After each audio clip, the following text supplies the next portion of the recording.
মালদার গাজলের এক নাবালিকা গলায় ফাঁস দিয়ে আত্মঘাতী হয়। জানা গিয়েছে মৃতের নাম অঞ্জলি কিস্কু, বয়স 16, বাড়ি গাজল ব্লকের রানীগঞ্জ 2 নম্বর অঞ্চলের শিমুলঝুরি এলাকায়।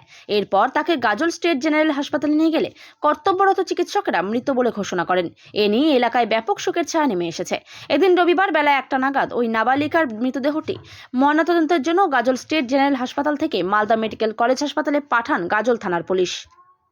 ক্ষতিকারক প্লাস্টিকের ক্যারিব্যাগ বর্জনের নির্দেশ দিয়েছে সরকার। চারিদিকে চলছে সচেতনতামূলক প্রচার কর্মসূচি।